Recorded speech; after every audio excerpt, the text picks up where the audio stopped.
Hey, welcome back to another episode of The Last Call. We've been gone for a little bit. We've been working through some stuff, but we're back ready to go. I'm wearing my Liverpool top with the Champions logo on it. It might be one of the very last times that I'm able to wear that. So you got to enjoy it while you can, because still we're the champions. Not for long, but we're still the champions as it stands. But hey, we're back with another episode, ready to go. I'm your host, Shegs. So with me today, we've got Tristan as always, and we've got Joshua here with us as well. Hey, we can only start anywhere. We can only start in one place, and that's just finished literally about 45 minutes, an hour ago. The North London derby, Arsenal winning 4, 1 against Spurs at who's at Spurs Stadium, which hasn't been the great for them.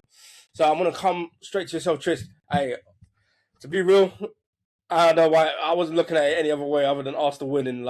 But was you thinking it was going to be this convincing the way you guys have looked the last couple of game weeks, making a little bit City putting pressure on you last night? Did you think it was going to be that easy ride to be as it was today? To be fair, in terms of it being an easy ride, obviously Spurs have like a lot of their team missing. You know what I mean? So I'm not even gonna like gloss it up as if it was like some bad boy win. But yeah, man, we did our job tonight, innit? 3 points is 3 points at the end of the day. So that's all it's worth, and that's what we got, man. I'll be honest, the first half had me a bit nervous because obviously we had a lot of opportunities to put them to the sword, but we just didn't take them, which was yeah, a whole other different nervousness in itself. But yeah, man, 3 points is 3 points. Yokere's got two. Eze got two. Celebrations were fantastic. To do it at their ground, yeah, man. Done a double of them this year. 8-2 on aggregate. Fantastic.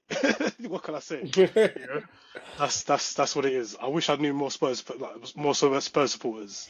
Like that's the only thing that could have made my day a little bit better. But yeah, man.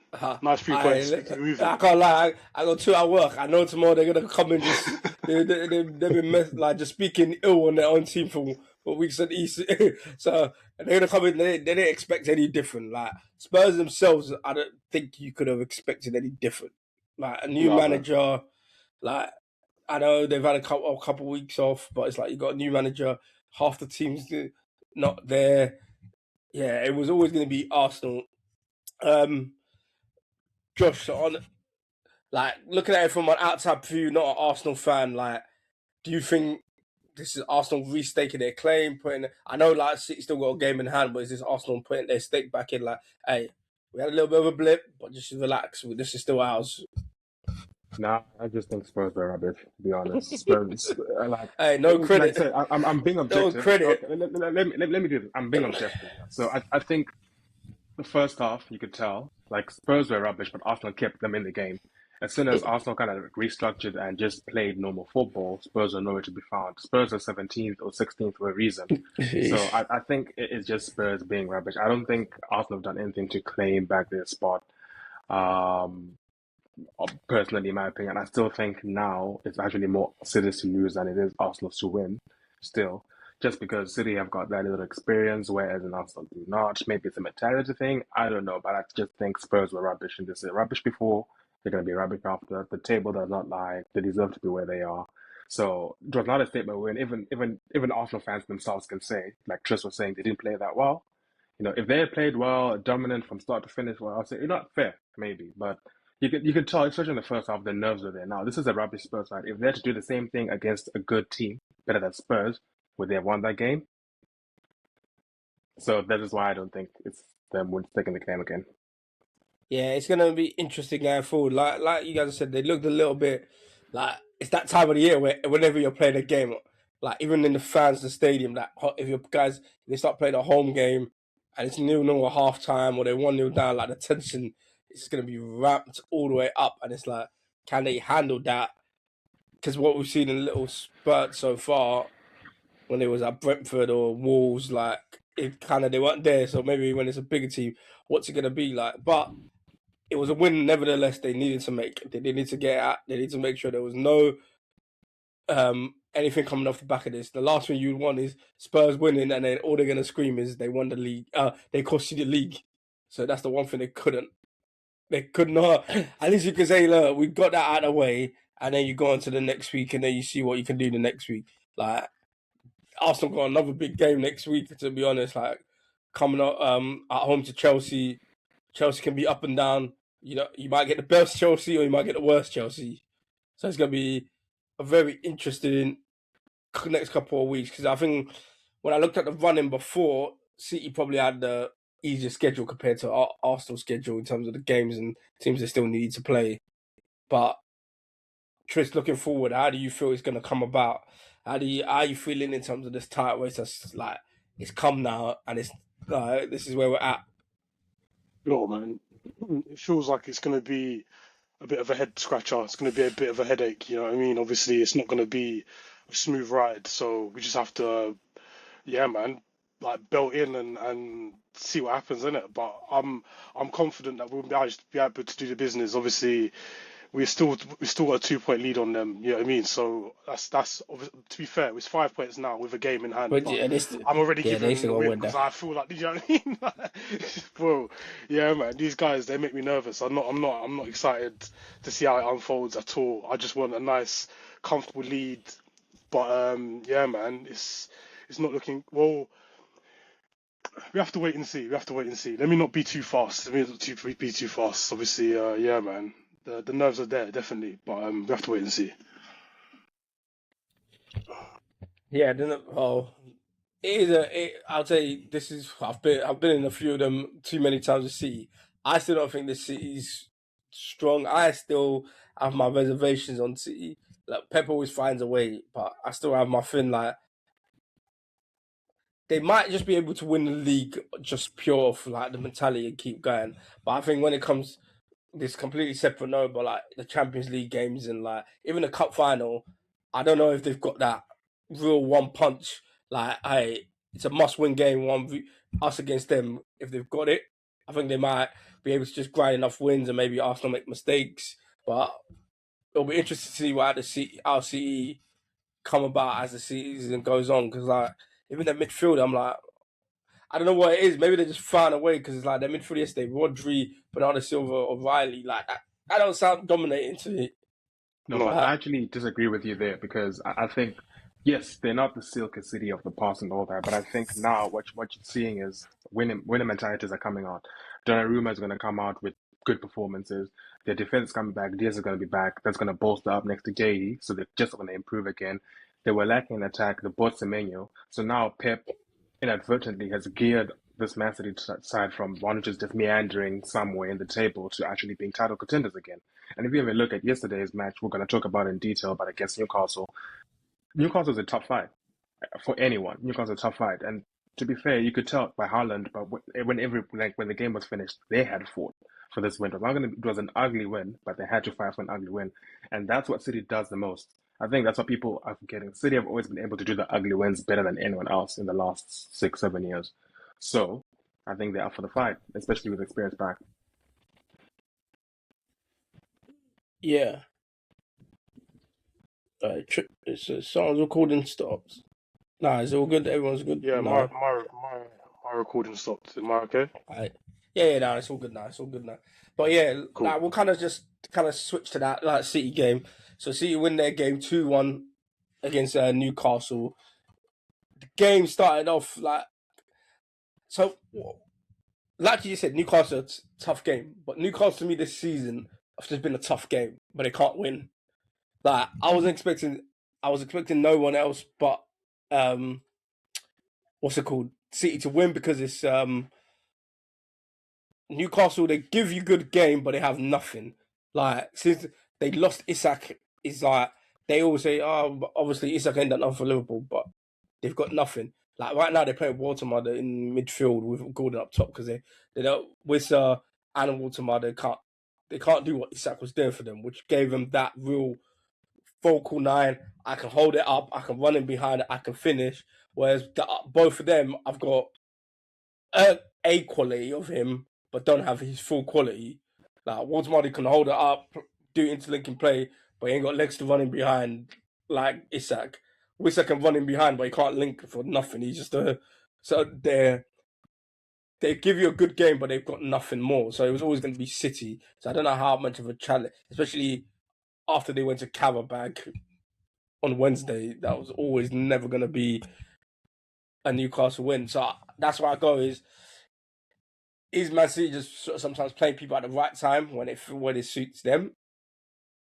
Like, not when it suits them, sorry, when it's like it's not as much of a challenge, for example. Like when the team's not fully on form, like they've just played a team that's kind of out of form and it gave them a nice win instead of playing a team that's banging form and then they go beat them. Because I don't know if you think about it, what's City's signature win this season? They go, Against you? but we was in. But what form was we in?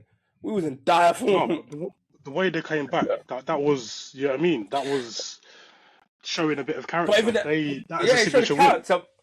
Nah, it showed a bit of character, but it was also a headless moment. No. Let's Like, be real. you win. Hey, You have to Allison give gave credit him to that City pen here. for nothing. Allison gave him that pen for nothing. True, but then City were Like, applying the pressure. That's the point. nah, Is that win. Hey, I wish I That gave. They weren't applying the pressure. They got what? Hey, there was a ball put in the box. They got a flick on, scored. Hey, that happens. But before that, they weren't doing nothing. Even after that, they weren't doing much. And then they got one ball, and I don't know what Allison was doing. He had a brain fart or something. Like, bro, like, what? Like, I'm like, I was looking. You know when you're watching something, and you're like, what? Like before it happened, I'm like, bro, don't run out and just run because all you have to do is touch me. It's a pen. I was like, you're seeing it. It's like I was seeing it. It's like what you're thinking. Nah, he's not. It's surely not. Like, like I'm just like, bro. But that's what I mean. They're facing like you can't tell me what other win in any competition that you go, wow, they put a real statement winner. Even for us, you could say we had one. When we played Real Madrid.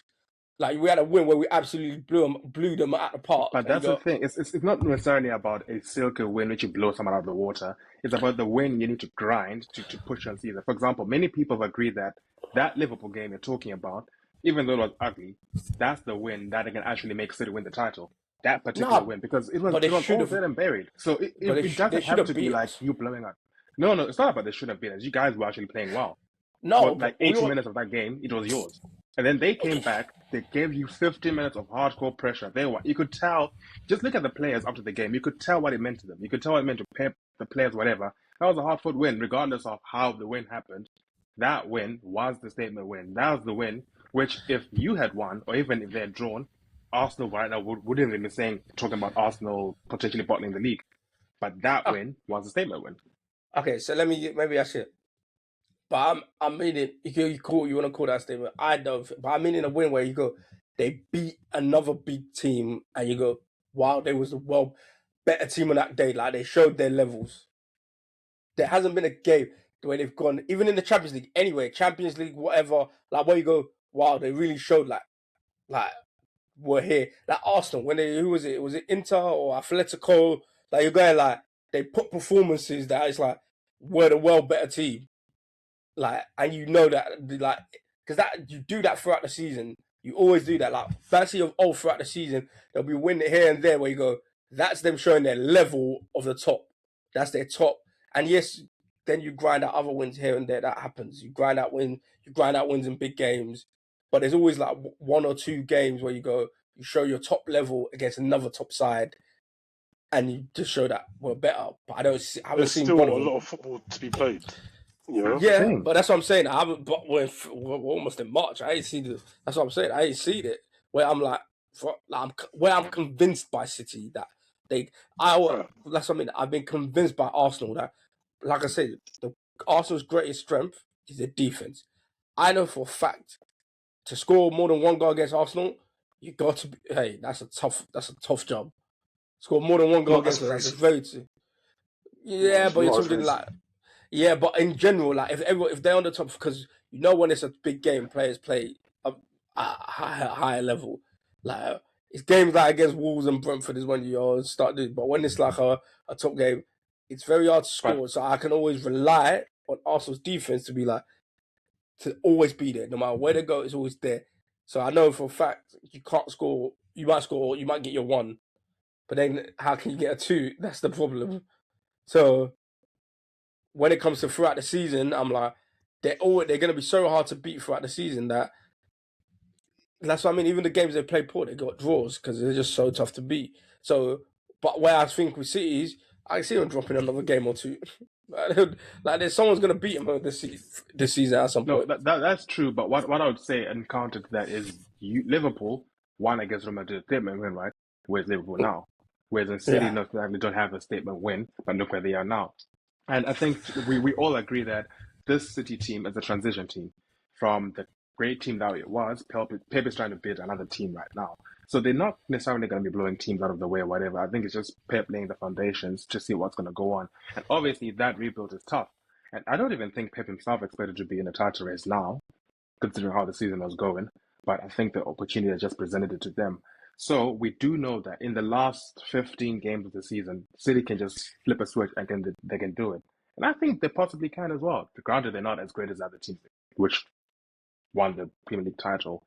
But with the senior players coming back and all that, with Pep's mentality, maybe like something has just switched on. Like, okay, guys, we actually here to fight for this. And that City is dangerous because a City with something without anything to lose is a City that can just win every game essentially. So yeah. Yeah. To be fair, It's gonna be interesting. from this Yeah, go. Newcastle game, I feel like I see a bit of frailty, particularly in the second half. Newcastle got at them quite a few times. You know what I mean? Put a little bit of pressure on them towards the end, where Haaland had to be like in his defensive third, obviously fighting for every single ball, winning headers. Like that doesn't strike me as a team that are, you know what I mean, like on the forefront. If you get what I'm saying, they're still they've got chinks in their armor. You know what I mean? It's whether teams can exploit that. But then again, there were for me anyway. Sorry to bring it to this, but I'm gonna bring it to this anyway. There were two incidents to me that should have been, you know, the referee should have intervened. Obviously, what's it called? What's his name? Ruben Silva. Diaz. Ruben Oh, no, I Diaz. thought. He Yeah. pushed Dan Burn offside before they what's it called when he scored that goal and they disallowed it. You understand? And then David Silva, yeah, you know what I mean. City are a good team. They don't need the referees as well. Yeah, Bernardo Silva on Dan Burn I as well. know, right? Yeah, them was No, they, but like, they're a good team. I They do hate they don't them. need help, bro. They don't need But help. I do hate them things like so. I hate them things when refs do that. Okay, I just gave you a yellow. If a guy makes a foul straight away, they're like, in their head, I know they're doing it. They're like, oh, but I just gave him a yellow. I can't really give him a yellow. Bro, the guy just ran into someone. A yellow is a yellow, For but real, I don't man. get why these refs don't. They don't want to make. I get it. They don't want to make decisions, but it's like, bro, if a guy made a yellow foul, the next one is yellow. It don't matter if it happened 30 seconds later. I feel they That make should that have been call against. against 19 other teams. You know what I mean? 19 other teams get that. Hey, You know what I mean? That, bro. conspiracy's Anyway, flying. No. To be fair, I hear you because I agree with that. And Bernardo Silva, the worst thing about Bernardo Silva is he is that player. He knows what he does at certain times, whatever. Like when for ref is real, not looking, it's whatever, he'll intentional. just nudge somebody. He is that kind of player. So He's I think he intentional. got away with the crime there. He actually does it on purpose. It's not like he's clashing with someone unintentionally or whatever. He does it on purpose. Yeah, but like I said, like you said as well, I think City could be got. I think if you go at City, I think they could be had because just look at their back line. That's what I'm saying. Just their back line from right back. I don't know how no one is gone against Mateus Nunes. Like he's not a great right back. He can do your job there, but hey, if you had Semenyo, so they've got Semenyo now. But if I put Semenyo against him, Semenyo was doing him for numbers like, against Mateus Nunes, and then you got. Diaz keeps getting injured. Stones is always injured. That's not even for. I don't even know if he plays football anymore. He's just injured. And then you got Kusanov. Like the only one Whenever that's he solid comes is on, he changes the game changes. It feels like they're a bit more gettable. You know, yeah. that's what we have to watch out for. Hopefully, Like Gay Diaz is is the not only one about. that's the only one that he's the only Straight. one that you're like, okay, he's solid. He always be solid.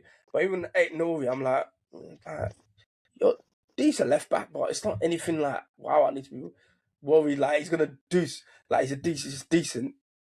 That's the thing. Rodri But they find a again. way, man. They find a way. Yeah, I know. It's That's what I mean. annoying. And the only thing that we have, I would say, is the only upside for them at the moment is for a while, Haaland has not been playing. Not that he's not, maybe he's been playing all right, but he hasn't scored really. So if he hits his form of bang, I'm just going to start scoring every game in the money, it could be because he hasn't actually scored in a long while. Or maybe if he has, it's been not as regular as he normally is. So if he hits one of them forms, it's not consistent. yeah. But if he hits one of them forms where he goes bang, I'm just going to score every game. And that could be the game changer right there. But No, it could be. nah, It could be. but it'll be good to see. Yeah, man. Hey, the race is heating up. You got your Carabao Cup. in a couple of weeks as well. That's gonna be. Hey, maybe I'll do a watch party. I don't know how you Arsenal fans want to be around. You might be biting nails and whatnot. I don't think I need that. I don't need that. I don't need it. Nah, but we'll see. We'll see how that goes. But yeah, we'll move on to one of the next game of the weekend, which we'll jump to. Let's jump to the Liverpool game. What a boring game. Horrible game. No, Hey, this is you're why I go fasting and as I well. put. That's tough. Nah. This is why I put my hand on it, and I could say, I could put it. The reason why we played sort of poor, there was no floor adverts. Like before everyone's get to, there was no, the way we played, we was absolutely, we had nothing. Like anyone that watched that game will now realize why he's such a key part of our team, because without him today, boy, we was doing nothing. Like anytime we went up to, oh my days, Salah and Gakpo, boy. Yeah, it's tough. Boy. It's tough. But To those go were a tough full to watch. season. Yeah, man. It's But the Liverpool of old is gone, isn't it? You know, like you're a shadow of your former self, man. Like it's.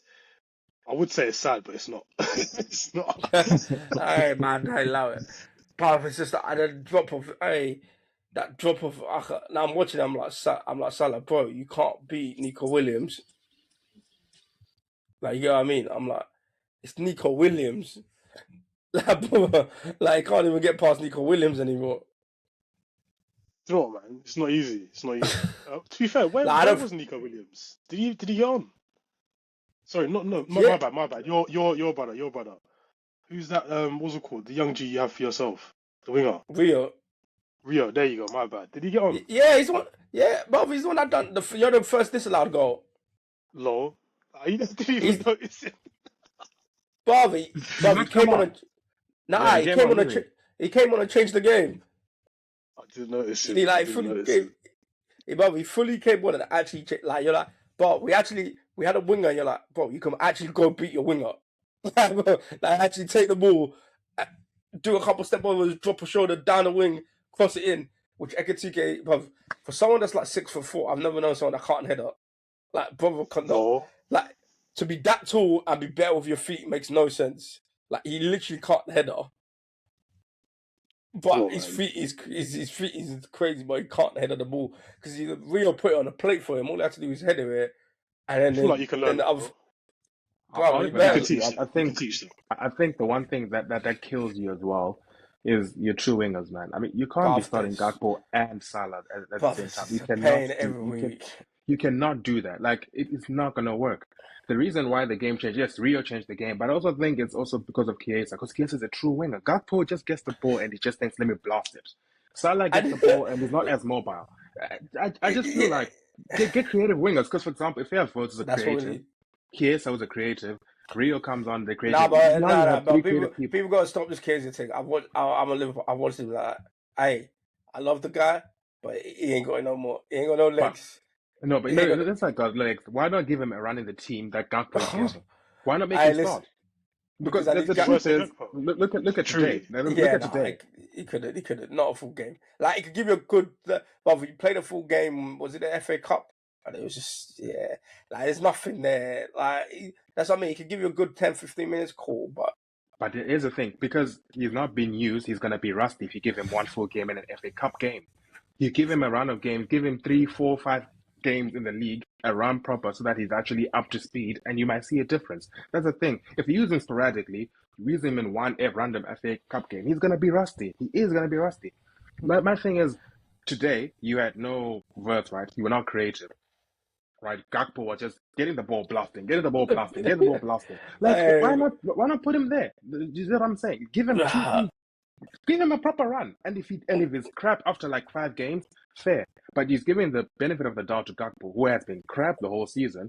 Salah has not been near those levels this season. What's the actual hurt in removing someone who's crap for someone who is rusty? And actually give him it out of the team. That's my thing. I don't know. My problem with Gakpo is like, it's just the same thing. I know exactly what you're gonna do every time. This is what I mean. Every time, like, you get the ball, it's touch inside every single time. Like, I'm like, bro, vary up, go down the line, go down, like, drink your way to something. It's just the same exact thing every time. I'm like, my God. And he don't even use the overlap. Kirk's been making overlapping runs, and it's just like, brothers just running and running, and it's like, and then like, just lay the guy off. The guy's made a good run for you. Like, before anything, and so I saw this tweet, and I was like, you know what, that is correct. Before anything, before a new manager, or if we want to get a new manager or whatever, before anything, we need new wingers because we cannot. Yeah, this is what I'm saying. Go into next season with the same wing because we can't. The point of your wingers, which I always say, why Saka is like the A-class winger to have, like that type is like, every time he plays a left back, he's gonna win his match every single time. There's barely, I think probably one of the only people that had him on point was that PSG left back, like one of them, like, but rare. That's rare. Like you're gonna find the left back that's gonna hold him into place or get him to do nothing. More time you have to double, they have to send two, and that creates other space. And I'm like, you need that. You need a winger that needs to attract. Or if you don't bring someone, he's just gonna roast your left back or right back. And we haven't got one. You kick the ball after both of them, it don't stick. I think they're a bit more technical than they are like flair players, and I think you need a bit more of flair at the same time because you're talking about Saka. He's not necessarily flair, but it's end product. And even if you look at United, you've got Kunyam on the wings. They've got end product as well. So I think it's end product. That's just simple. You don't necessarily have to have the flair to beat them. It's just what you do with the ball when you have it at the end of the day. Yeah, but it's also that's the what thing Gakpo of like... and Salah right now are not doing. I mean, Salah was doing it last season and is going through bad times. It's unfair. But Gakpo is, like you're saying, is the same thing. And that's my problem with Slot this kind of season. Gakpo is still doing the same thing, and you still play him week in, he's got week no out. one. He got no one. Let's Chiesa Rio then. I think if you give Chiesa a run, listen. At this point, what's it gonna hurt? You're gonna keep on having Gakpo, who's gonna keep on playing crap. Why not give? And Gakpo can get you a goal every now and again. Chiesa, I'm not in a big. Hey, listen, I watched the guy, and I've hoped that we may get Chiesa or that guy. Rio is more. He's got to bet him in. I think come next season, Rio would be like, okay, now I'm playing like more games, or I'm playing longer minutes, or I'm getting rotated in. A bit more to say. Yeah, like I'm like, okay, if someone's playing, if we get another winger, it'd be like, oh, if he's playing Champions League, I might play the Premier League game if we're playing like Wolves or something like that. That's his next step. The season was never gonna be because you throw him in, he's like, I think someone even said he had a growth spurt. Like you can't be throwing kids in like when they're even growing because they're getting used to their bodies. Like you got to put them in bits, and you can see he's getting more confident. When he comes on, he's having more of an impact, and you grow that. So he's a progression thing. But yeah, but they were saying that I was hearing that, but they didn't want to lose. Slot didn't want to lose Diaz, but obviously Diaz wanted more bread. The people above said they weren't going to give him more bread, but they didn't get him a winger. That's what I think it's crazy starting the season with Gakpo. Like that was wild. Like you brought in two world class strikers, and you didn't even think to replace any of. You know what I mean? That's. You lot didn't think through at all. You know what I mean? I think they did it. So the shirt sales rather than the actual performance on the pitch is really bizarre, really really bizarre. Because I rate Liverpool's I think that Gakpo was a thing, but it's an opportunity to go out of strength. Yes, it in theory hasn't worked out, and I do think people will look back at this and go, "Oh, yeah, they knew what they were doing." Because let's be real, we were champions. What's the best way to get champions? If you even look at it, the three attackers we got could be cornerstone for any team. Like looking for like they could be like without the others, they could be like Isak, he could easily be like, I'm gonna be Real Madrid or Barca striker. But you brought in 3 players, but you only had 2 positions for them to play. You know what I mean? But I think he wants to play. See, my theory, I have no basis on it. It might just be my theory. I think he's wanted to play a diamond all season, but they just not been there. You know what I mean? Like all season long. Every time it's like rather Isak's injured or Ekatike got injured or this person got injured and I could have. But I think all season long, I feel like he's wanted to play a diamond all season. Play them 2 up top, play reverts behind. You play a midfield of McAllister, Szoboszlai, Gravenberch. And you go for it. But I just don't think he's had. Yeah, and then Frimpong and Kirkis be your width, be your like just bombing down the But he wing. can still play the diamond now, though. Like even But he hasn't even with Isak injured. Like for example, Wirtz will be the top of the diamond. Obviously, we know that. Ekitike is one of the top two. Then the other two, you're gonna have to make a decision between Salah and Gakpo. I do right? think Salah should go with more striker. I don't think Salah's got the means to be a winger anymore. I think That's what it's I'm just, saying. I think it you should be a have the striker that goes in. But the problem is what you need is your fullbacks getting with, and we haven't got the other side because Frimpong keeps getting injured. I think that's what he was brought Frimpong. Frimpong is meant to be the outlet on the right. Watching Salah today, it looks like he lost his touch for the game, man. Brother, the legs are bizarre, gone. man. It's not even the legs. It's not even the legs. It's like, you know what's it called? Obviously, like the weight of your cross. You know, it doesn't look right. You know, it doesn't look like the Salah of old. You know, it's just not. I don't know.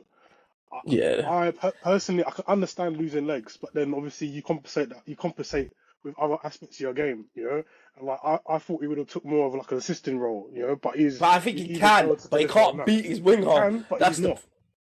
He's not. Bro, you know what I mean? He can't beat the wingers. Bro, no you winger don't necessarily have to go past your winger to like be effective on the wing. You know what I mean? But then obviously the stuff. Okay, so that's why I go. He can be an assist guy, but he has to be around the box. Right now, while he's playing on the wing, he gets the ball by the byline, and then but if you're that far by the byline, you have to come to get closer before you can make the cross. Now he can't beat the winger. That's why I think he should play striker that kind of drifts into like the space between the right, because then that's where he can do assisted and he can get goals and whatever. So is that not like a reflection on Slot's system entirely? Because for example, now you can agree that Slot is playing a bit more wide when last season they were playing a bit more narrow. So why move from the narrow to the wide, and then obviously that's creating problems? Because last season was definitely narrow. Last season definitely was narrow, especially with McAllister. McAllister would drop. But McAllister was the number 10. He would drop in, which would invite Salah into that space. No, but last season what we done is whenever we was defending, which I think he started every season with it. So whenever we defended, Salah used to cheat all the time. He didn't defend. He used to just stay up, and so your out ball was always the left back. If you got the ball to the left back, your left back is clear. Because then Trent's job, which is crazy, we used to have Trent doing it, was if they play it over to the left back, I'm going to be the one to go and press the left back. Because Salah was scoring, so it worked. So it's like, okay, he's not going to defend, but he's going to go get us 30 goals. You take it. You'll be like, that's more worth it. But obviously now, come this like half of the season, it's like, you're not scoring. You need to defend a bit more now. Basically, you need to start wider because we need you to. We can't have you like just. We can't have that, or else we was getting killed. That's what started. That's why we started getting killed at the beginning of the season. Has Salah ever like got back for his fullback? You know, I thought that was like loads of times. Like he used to do. Because what actually used to happen was nah, when he was young, when he first came, like first 2 seasons, yeah. As he got more, I remember him getting him back. You know, I'll be so honest. But I think it's only the last 2 seasons he hasn't, because I remember I think the last 2 seasons what actually changed the most was Trent became a hybrid right back, so an inverted fullback. So essentially, when Liverpool were in possession, Trent steps into midfield. The midfield becomes the midfield 3 instead of midfield 2, and then that would push Liverpool up forward. And that, in the last 2 seasons, has prevented Salah from actually dropping back with fullback. Before that, however, when it was a high-press team, with just a plain, flat-out 4-3-3, before Trent started doing this inverted hybrid thing, Salah would push, bro. Like, legitimately, I would see him. He would actually push. Yeah, but he had the legs to. Now there's but the legs are gone. And hey, Saudi come with that. If Saudi come with 60, 70, hey. You're praying. Hey, brother, it might be time because brother, I don't know. Because the thing is, I'll be like, normally, you know, when sort of players that are form, you're like, they're just out of form. But I'm like, bro, you can't beat Nico Williams. That is a problem. Like, your top winger should be just not roasting him, but it should be able to, like, you see parts where they because, brother, this I know he was Superman. He turned him once and got in front. Like, he managed to turn him, like, he got round him and was going, and he just couldn't get past. Like, Nico Williams caught him up, and I'm like, bro, like, he can't outrun people anymore. Like, they will just catch him up, and it's like, that's a problem. Because you need that, that's why. He needs to either reinvent his game or needs to go. He needs to just go to striker, but hey, We'll see how that goes. Hey, man, maybe it turns around near the end of the season. We'll go to our next game. Chelsea Burnley. Hey, Chelsea got off to a hot start. João Pedro, hey, banged in another goal. He's in good form, and then you're thinking, hey, they're gonna put maybe another two on top. Nothing, and then they lose their heads again. It's not the first time this season, but it just seems like they just what it seems like, it's like you've got all this great young talent, and they've got no, which is what you always need. They've got no leaders to be like to have a set structure where at training, around the club, matches where little details matter. It's just loads of pure talent, and they lose their head sometimes. Like if I come to you, Josh, how do you feel? Because then Burnley was able to equalise after Fofana got sent off in the 94th minute. How do you think this is for Chelsea? Like, do you think this is going to carry on? Like, what does it say about their character as a team at the moment? All right, so first of all, I want to address the big elephant in the room. Fofana doing what he did, it was reckless, and he is a footballer. He's going to be reckless at times, but it does not condemn the racism he received. Even Hannibal, when he spoke out against it, that's stupid, that's plain, that's wrong. Racism should never be a part of football, even no matter how stupid the player was. That being said, I think you're right about it. Chelsea do not have that leadership. I think back then when they won the Champions League, they had Thiago Silva in defense, and even though he didn't have his legs anymore, he still had that experience to actually bring them through. So yeah, I think they're a bit more rash. This is the problem with having like very young players and developing a squad of very young players. They will play well at times, but it's sporadic. They won't have that drive to actually get to the finish line. So yeah, Fofana, I don't know why he had to make that tackle. Like just let him be. And he put his team down. And at the end of the day, they consider from a set piece. So I think the downfall of Chelsea will actually be their inconsistency because of their youth. And that's going to be a difficult thing, especially now when they're playing Champions League again and the Premier League. They might actually lose out a place to the top four. Yeah, like Very I've always concerning said, I for them. think. Yeah, go on, Tracy, you can go. Yeah, I was gonna say it's very concerning for them because obviously like, missing out on top four is a real reality. Like when you look at the recent results that they've had, like in terms of the draw to Brighton and the draw to Leeds, you know, like it's yeah, man, the teams in and around them are doing the business. So obviously they need to buck up their ideas in order to get this top four, man. Otherwise, you know, what's going on? But yeah, man, there was when you look at like the performance they actually put in. Like, I don't feel like Chelsea actually were in a position to win the game as it was with 11 men on the pitch. Like there was a few opportunities that they had and they just never capitalized and they always left the door open for Burnley. And yeah, man, when you look at Burnley's goal, even if they were to have 11 men on the pitch, if you're not marking if you're not like you look at what's his name, Andre Santos, he wasn't marking his man. He literally left his man with a clear run, like that's inexcusable. If you have 10 or 11 men, you know what I mean. It's still gonna happen. But yeah, it ultimately comes down to what everyone's saying, isn't it? It's about older heads, leadership, experience. And they just lack it. But hopefully, what's his name? Liam's able to age them in. You know what I mean? So it'll be all right for them. Nah, but even he mentioned that he said, bro, the goal is nothing. It's someone he didn't point out who, but he said someone them. He was like someone missed their assignment, so it was like it was that simple. Someone missed who they should have been marking, and they gave him a free run. So like that's a Terrible. easy mistake.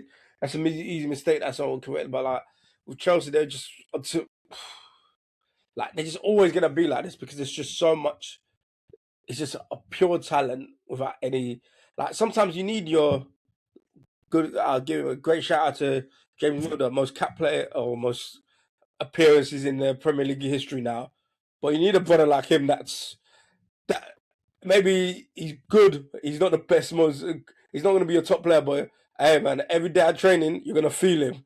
You're gonna feel his tackles. You're gonna feel his energy in the room. Like whenever he walks into the room, like you know it. And I read something earlier where it's like Klopp said when Milner left, I know you noticed him way more of all the things that he done that Klopp never had to deal with because he was like Milner just dealt with it. Like that was it. He was his job. Like stuff like fines. You need those people that be like, hey, you're late, pay up your fine. Like someone that's just keeping everyone in check in all day, every day. Like so they know if anything goes out of line, I have to deal with him because it's like basically similar to like for Fofana that's getting set off stupidity. Who's gonna check him in the changing room? Like other than the manager. Like you And need to feel that. Yeah, I also think you're right about that as well. You need that experience with the older players like James Gunn or whatever. The second thing is you also need to buy Premier League proven talents who can actually just step up your game from here to here, and they're not always going to be under 25. So I'll give you an example. Like the best example I can give you, like right now, United needed goal scoring people because last season we didn't score goals. We got Cunha and Buemo, two of the people in the top five for goals in the last season. Premier League proven they came in, they started the squad, they're doing well this season. That's what Chelsea also need to do. In addition to adding experience, you buy Premier League proven people who can actually boost up your defense and all that. Like they should have been in the conversation for Gay, things like that. If you really want to step up a level, Bobby these was are the with them. conversations you need to do. They sold him. And then I don't think they he was sold going him. back. No, I mean And the like, brothers. to bring him back. But To they bring him should back, be. obviously. I'm not like now. They Like should. they They should should be be in in the the conversation. conversation Yeah, to buy they're the type of players. people like this. That's what I'm saying. They shouldn't just let Gahey go free to Man City or whatever. No, they should be in a position to fight for people, for Premier League proven talents who can also step up your just naturally like a progression. Because now, Man U, we're in the top four because we literally just bought people who goal scorers in the Premier League, and our goal scoring has improved.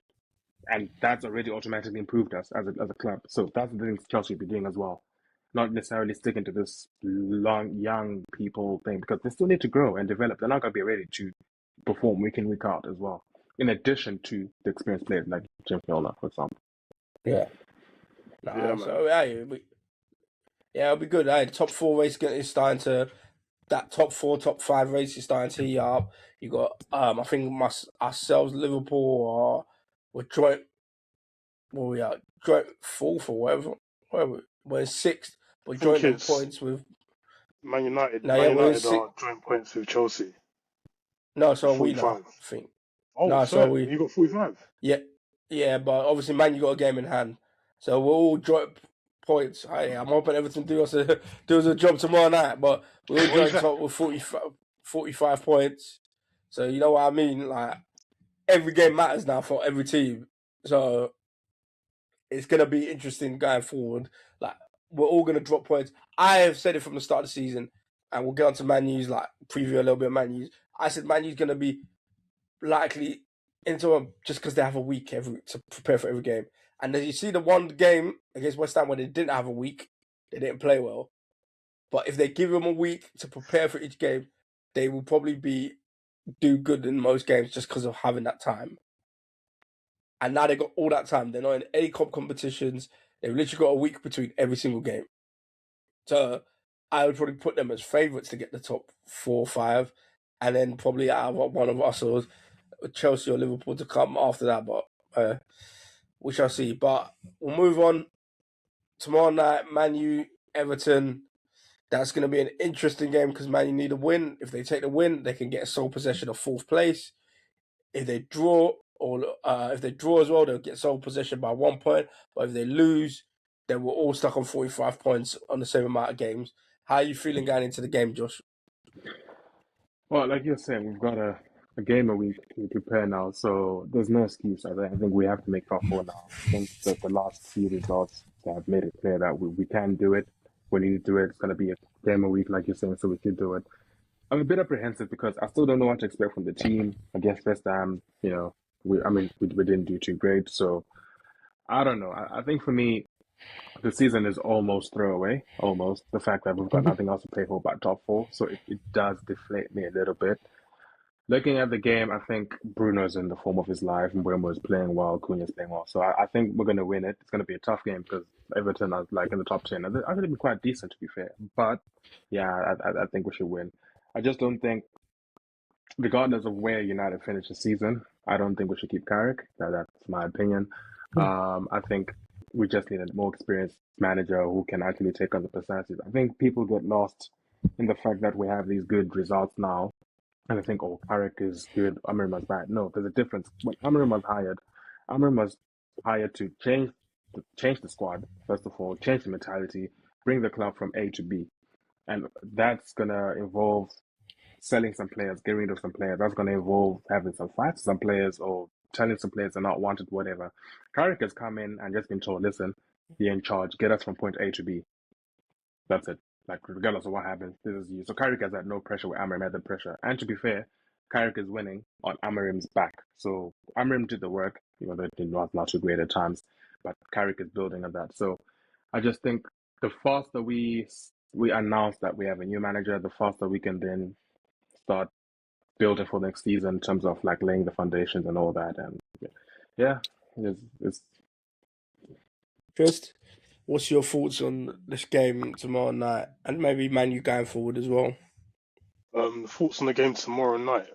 Yeah, man, it'd be interesting. Obviously, Everton are, I don't know, they're a bit of an anomaly. They show up when they want to, but hopefully they decide to show up tomorrow. That'll be good for me. But yeah, man. In terms of Man United, what Josh was saying in terms of Michael Carrick building on Amarin's back, I disagree, man. I feel like Amarin didn't align with the fibre of your club. You know what I mean? I feel like the person going forward needs to be not I don't know, a bit of a Man United man. You know, not necessarily needs to have ties with the club, but with the similar ideology.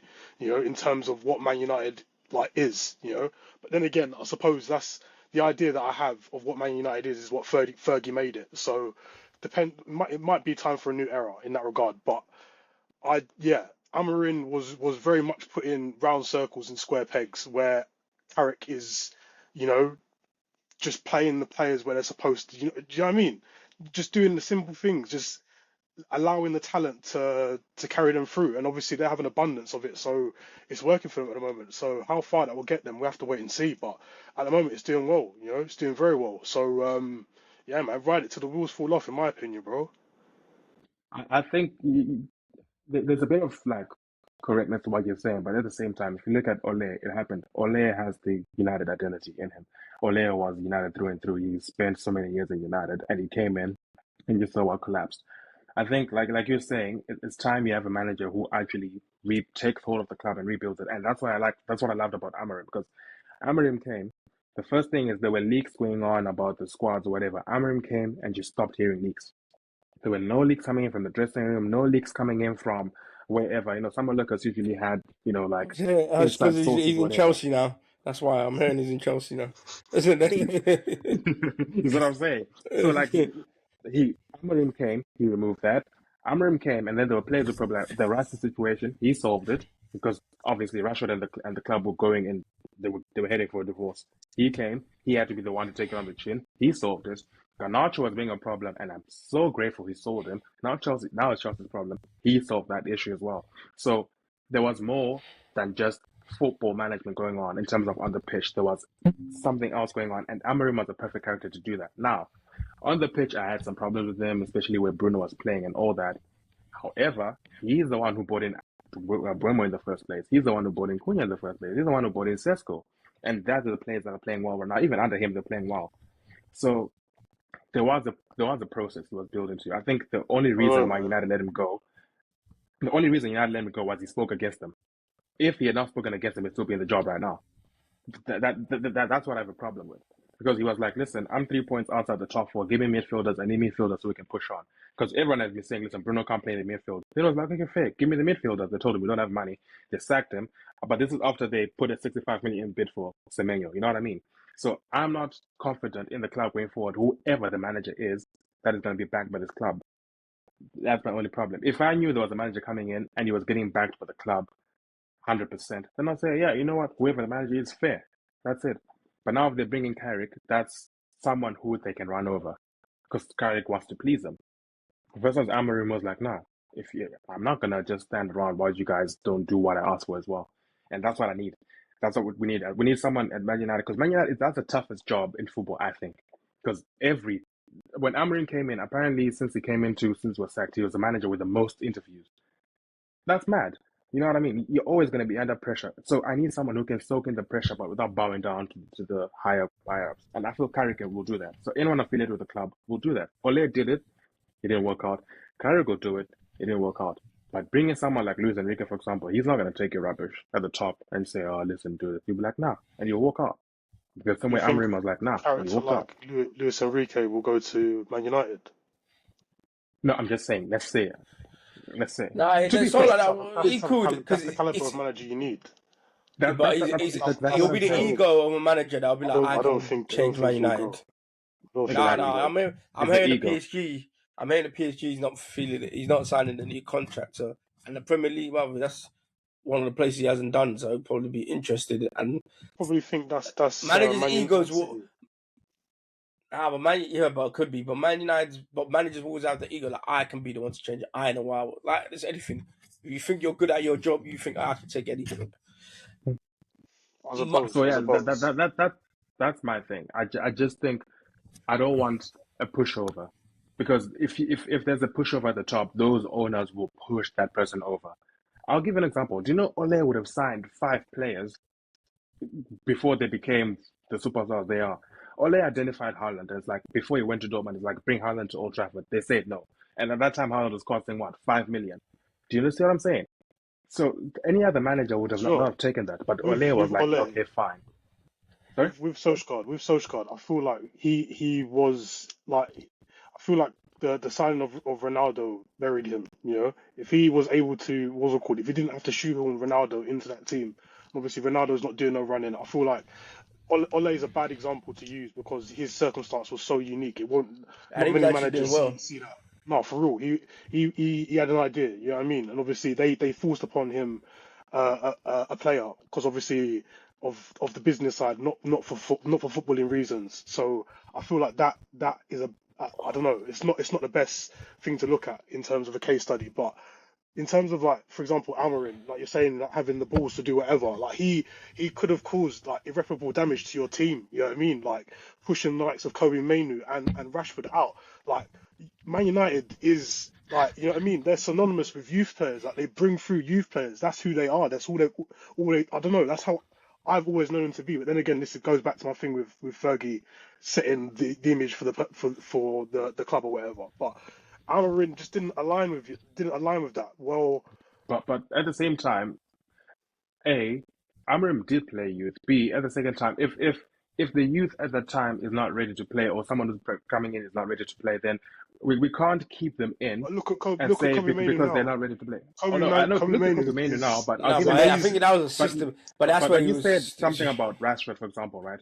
If me as a Manchester United manager, I'm telling Rashford, listen, man, you got to push up whatever. Rashford's not doing that. Should I just keep him in because he's a United born and bred, came to the system? No, it's not going to work. But at the same time, if I allow someone like Rashford to keep doing that, it's going to impact the rest of the squad. And this is where I applaud Amram, because I was like, listen, But then Rashford, you're a member of the you team, bring in but go. leaders. You bring in No, leaders. he You has know, leaders. They're there. Even right now, look, team with Maguire like is with there as a leader. standards. Casemiro is there as a leader. Bruno is there as a leader. I don't think Maguire is talking to Rashford. You know, I don't think Maguire can But Casemiro is. wrangle him. But that's the thing. Do Casemiro you think is. Casemiro is Bruno a is. vocal leader? But Do you think he speaks English like that? do you have you seen? I'll So give it. There's a clip. I don't know if one. Maybe we'll find it within the episode as well. There's a clip where Garnacho was playing against someone when Garnacho was still there. Garnacho lost the ball they and both didn't speak even track Spanish. back. And then no, hang on, no, it's not even about that. And then Casemiro had to slam the player and get a yellow card. Casemiro didn't even say a word to Garnacho. He just looked at him. He just looked at it for 5 seconds. Garnacho put his head down and went round. Same thing to Dalot. When Dalot makes a mistake, Casemiro looks at him. Dalot is like, "Fuck, I messed up." Do you see what I'm saying? We have that. However, Rashford thinks he's above those people. Maybe he's earned the right to be. I do not know. But if you have someone like that and you can't control him anymore, why keep him? Because his attitude is going to filter through the rest of the squad, and Did that's you not what's see called how player like he's power. fallen in line at Barcelona? Like, he's had to No, fall in but line at But Barcelona. that's a different environment. It's a new environment. I and have there's to also actually better play play. well. You know what I'm saying? Like, I have to Better play well. It's a players. new environment. It's like living a toxic relationship, right? The next person you're gonna be with is gonna look better than your last one, even No, even though. and also like at Man U, he was the guy. He could, but he's one of them. If I don't play well, I'm still getting into the team. If I play You well, see what I mean? whereas a Yeah. Barca, hey, you don't. But what you ain't even starting for one. You got Rafinha there. You got what's it, Yamal there. So you're not even starting for one. So any minute you get on the Is pitch, you that is better that do is that well. If you Rashford's want, fault? if Is that Rashford's fault at what? Man United? No, it No, isn't. But that's the it's not circumstance. Rashford. But You know this what is I what mean? I'm saying. Like, if you look at the relationship between Rashford and United itself was getting fractured, even before Amorim came in. The relationship was getting a bit fractured because Rashford was one of those people who had influence, who had power.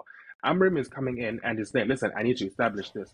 I think the manager reserves the right, no matter how he is, to say, listen, this player is not aligning with me, he's gone.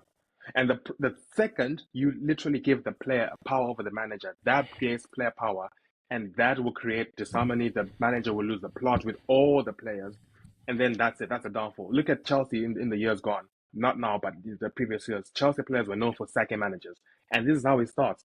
If you don't give the manager the power to make those decisions, it's going to end badly.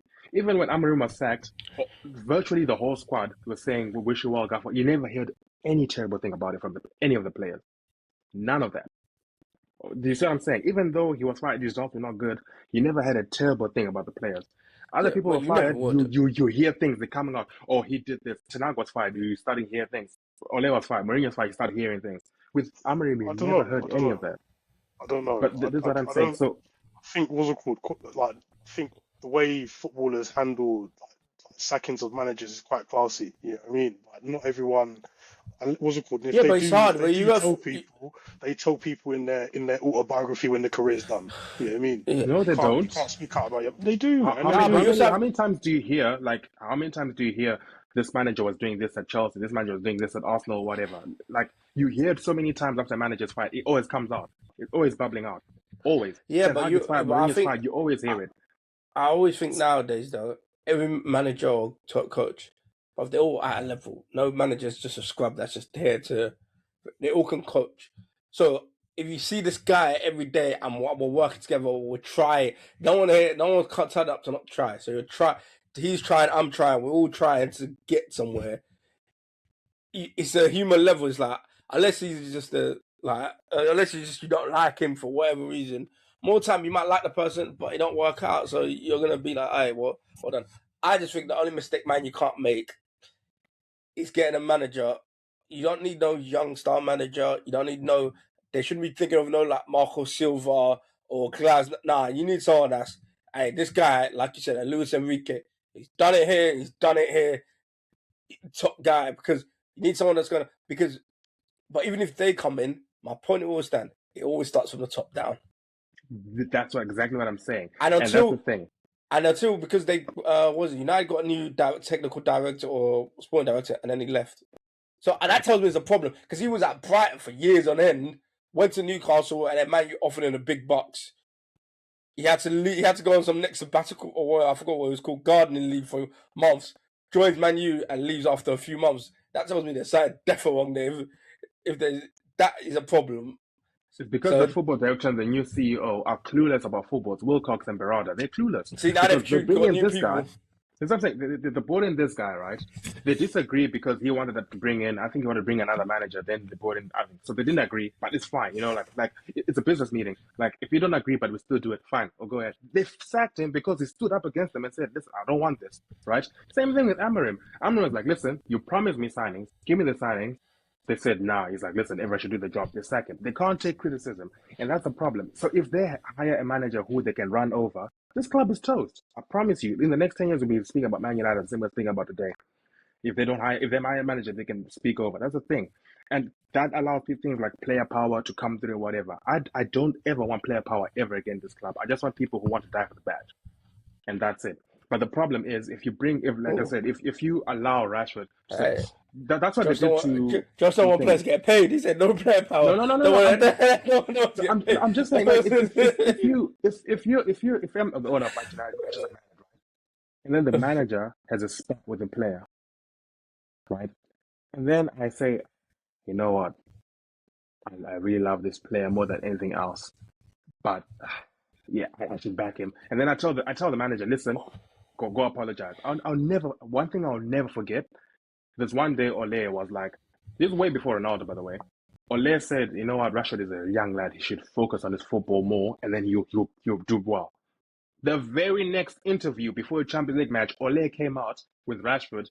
The first thing he said, let me just apologize for the comments I made of Rashford. Come on, man. We can't do that. You're not gonna go anywhere with this.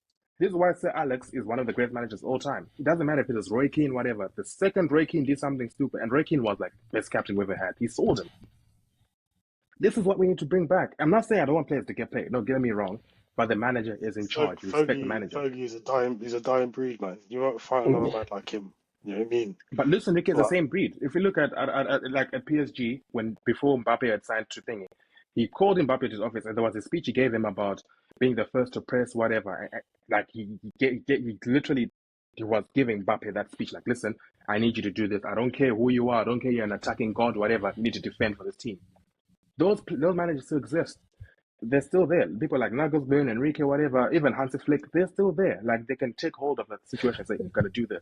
to be I fair, just I don't feel think like we should go for someone who can bow down to players and the top. I just don't think we a should. Because if we Nagelsmann, do, Nagelsmann suits you. yeah. So Yeah, but Nagelsmann that's what suits we you. mean. we'll leave it there because we could go on forever about things. But also, the man should not wait for any manager in the World Cup. That's a mistake. I would not. You No, don't want no manager Nagelsmann. to be starting in July. No, Don't want trust me, Nagelsmann. in July. That's a shot. Well, season Why starts in not? 2 weeks. Why not? Hey, Why not? nah, that's a recipe for disaster. You're setting someone up. What are Man United expecting to do next season? Let's be honest. They Hey, you need need to a get preseason. back. They need to get back. You know what I Alright, mean? They cool. need to Alright, look. lay foundations.